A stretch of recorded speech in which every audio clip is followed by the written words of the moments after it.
अस्सलामुअलैकुम वरहमतुल्लाहि वबरकातुहू। Welcome back to our channel. आज की हमारे इस वीडियो में हम 10th standard Hindi Lokvani text book का चैप्टर नंबर 6 स्टार्ट करेंगे, जिसका नाम है ऐसा भी होता है। प्रस्तुत पाठ के कवि हैं अभिषेक जैन। अगेन यह कविता एक जापान की फेमस विधा हाइकू से ली गई है। हाइकू विश्व की सबसे छोटी कविता है और इसके हर पैराग्राफ में सिर्फ 17 वर्ड्स होते हैं, यानी कि पहले लाइन में आपको 5 शब्द मिलेंगे, दूसरे लाइन में आपको 7 शब्द मिलेंगे और तीसरे में 5। इस तरह 5, 7 और 5 टोटल 17 वर्ड्स में ही बातों को बताया जाता है।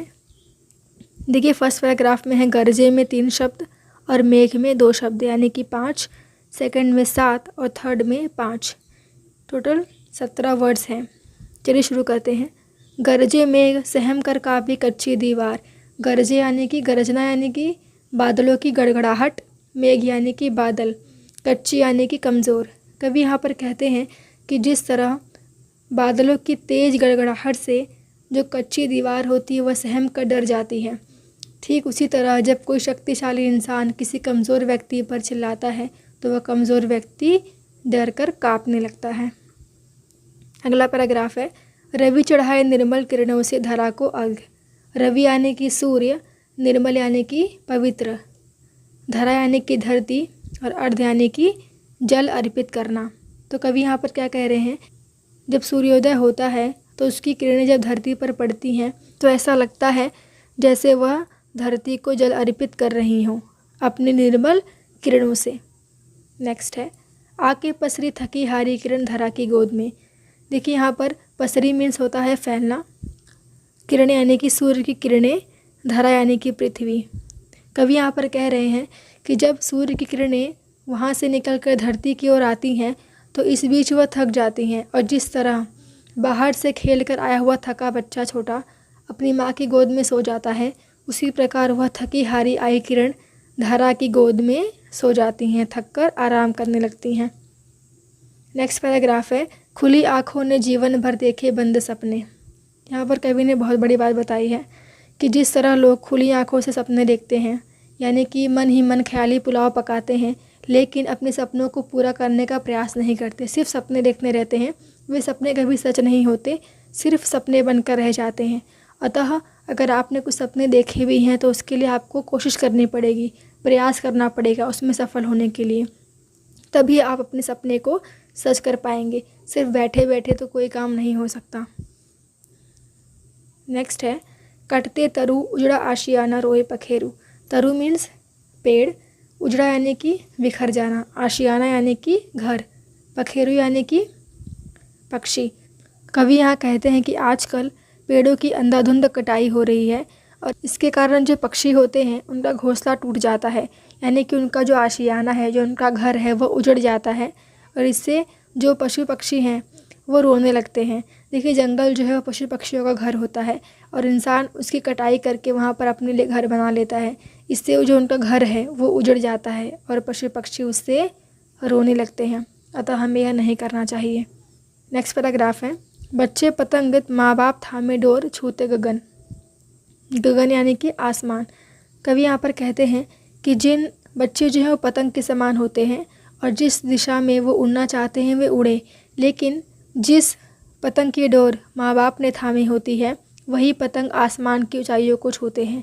अतः देखिए सामने फ़ोटो में, अगर यह पतंग की डोर छोड़ दी जाए तो वह पतंग उड़ेगा, लेकिन न जाने किस दिशा में उड़ जाए कुछ पता नहीं, वह अपनी दिशा भटक सकता है। लेकिन अगर वही डोर किसी ने थाम रखी हो तो वह सही दिशा में उड़ेगी और आसमान की ऊंचाइयों को छुएगी। तो जो बच्चे माँ बाप के अंडर में रह के उड़ान भरते हैं वही बच्चे एंड में जाके आसमान की ऊंचाइयों को छूते हैं। नेक्स्ट है तन माटी का फिर कैसा गुमान कद काठी का। माटी यानी कि मिट्टी, गुमान यानी कि घमंड, कद यानी कि ऊंचाई, काठी यानी कि शरीर की बनावट। कवि यहाँ पर कहते हैं कि जो हमारा शरीर है वह मिट्टी से बना है और एंड में इसे मिट्टी में ही मिलना है। फिर इंसान किस बात का इतना घमंड करता है, सूरत का, पैसे का, क्यों इतना घमंड करता है जब उसे एक दिन मिट्टी में ही मिलना है। हमारा जो कद है, वो जो शरीर की बनावट है, उस पर हमें घमंड नहीं करना है, बल्कि अच्छे काम करने हैं, क्योंकि एंड में जाके हमारे मरने के बाद हमारे अच्छे कर्मों को ही याद किया जाएगा, ना कि हमारे शरीर की बनावट को और हमारी सुंदरता को। नेक्स्ट है उड़ा पखेरू देखता रह गया ठगा सा तरू। कवि कहते हैं कि बच्चे पंछी के समान होते हैं।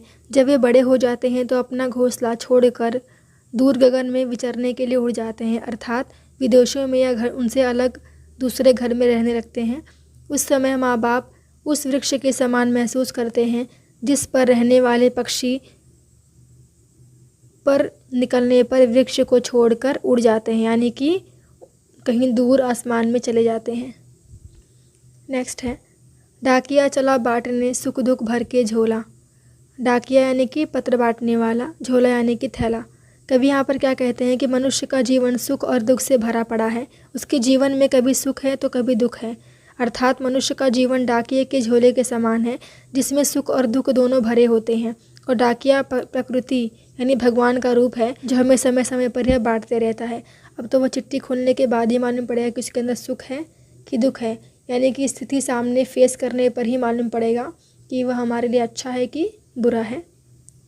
अगला पैराग्राफ है मैया की आई वृद्धाश्रम से चिट्ठी कैसे हो बेटा। वृद्धाश्रम यानी कि जहाँ पे बूढ़े माँ बाप को छोड़ दिया जाता है रहने के लिए। चिट्ठी यानी कि पत्र, मैया यानी कि माँ। कवि कहते हैं कि पुत्र चाहे कितना भी बेकार हो, कितना भी कपूत हो, माँ उसके लिए हमेशा अच्छा ही सोचती है। बेटा चाहे माँ को भूल जाए, माँ के हालचाल लेना भूल जाए, ध्यान रखना भूल जाए, पर माँ बेटे को हर जगह याद करती है, उसकी सलामती के लिए दुआ मांगती है और उसके लिए बेचैन रहती है। अगला पैराग्राफ है हो गई चोरी संस्कारों की तिजोरी लुट गया मैं।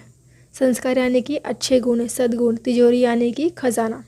कवि कहते हैं कि अच्छे संस्कार मनुष्य के लिए खजाने के समान होते हैं। यह खजाना यदि चोरी हो जाए, अर्थात बुरी संगत में यदि हम पड़ जाएं, तो हमारे संस्कार हम खुद ही भूल जाते हैं, अतः हमारे संस्कारों की चोरी हो जाती है, सब कुछ खत्म हो जाता है, वह लुट जाता है। यानी कि जिस इंसान की संस्कारों की चोरी हो जाती है वह इंसान लुट जाता है। उम्मीद है आपको ये कविता समझ में आई होगी।